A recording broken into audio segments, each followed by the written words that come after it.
In Lesson 3.3, we review emergency signals that are used to inform crew members about what emergencies may be occurring. Alarm systems are installed throughout our ship's spaces and decks to notify the crew of any dangerous situation or emergency situation that can arise on the ship. Alarms are audible and, in high noise areas, also visual. This is to ensure that a person can hear an audible alarm when working in an area where an alarm is not visible, and can see an alarm in areas where it may not be audible due to background noise. Let's go over the different types of alarms and what they mean. The fire and emergency general alarm is sounded in the event of a fire or emergency.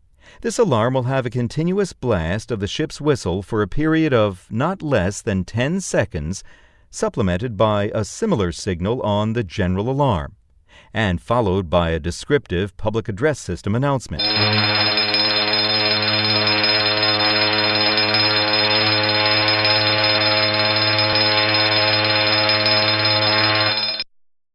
This signal may be followed by a succession of short blasts on the whistle, or tones on the general alarm, to indicate which damage control locker will be the emergency squad muster station.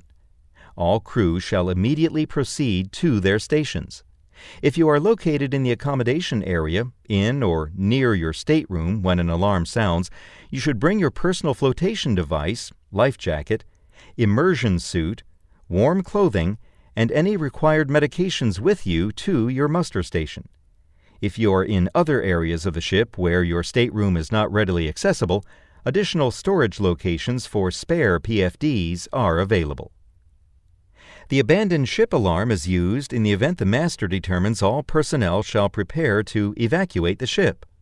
A succession of more than 6 short blasts, followed by one long blast on the ship's whistle, supplemented by a similar signal on the general alarm, and followed by a descriptive PA system announcement, indicates that you are to proceed to your lifeboat station.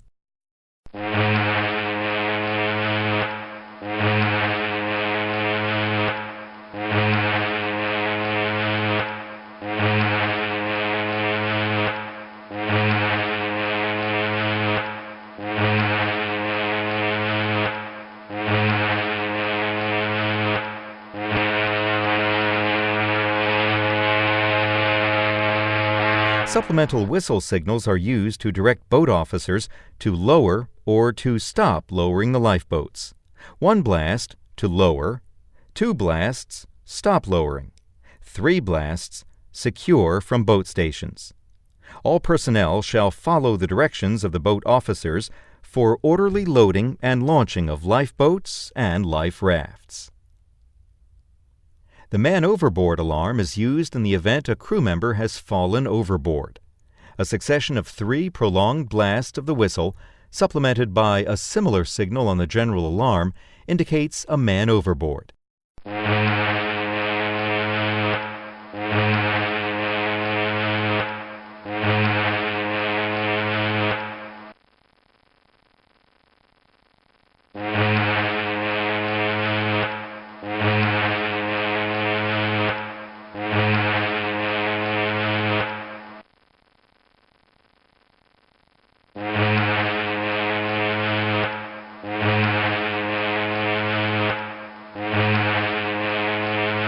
These man overboard signals may be followed by 1 short blast to indicate the person is overboard on the starboard side of the ship, or 2 short blasts to indicate the person is overboard on the port side. All available personnel shall proceed to an outside or weather deck and post a lookout.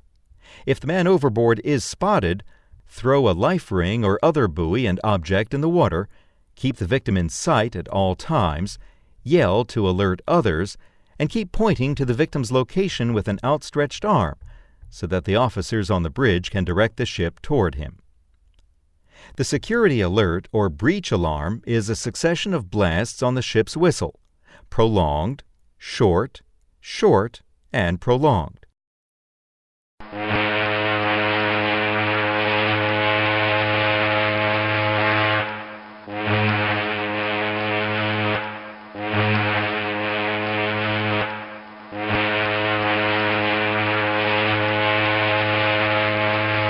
This is repeated 3 times, supplemented by a comparable signal on the general alarm, followed by the word X-ray on the PA system. The PA system announcement will detail further instructions for personnel. All personnel will follow directions as announced or as given by ship's officers. Medical team muster alarm is sounded in the event that the medical team should report to the ship's hospital for a medical emergency. The PA system announcement will detail instructions for the medical team. All other personnel shall be alert for rapid movement of the medical team and assist as directed. The different alarm signals are clearly described in the station bill, along with the action to be carried out so that all crew members can perform their duties without delays caused by confusion. In addition to the ship's general alarm system, there are internal alarm systems that can be activated to indicate an emergency or summon assistance. These are activated either manually at emergency pull boxes or automatically from a sensor or detector based on a specific condition, including heat, smoke, or machinery failure. Congratulations! You have now completed the lesson and the module.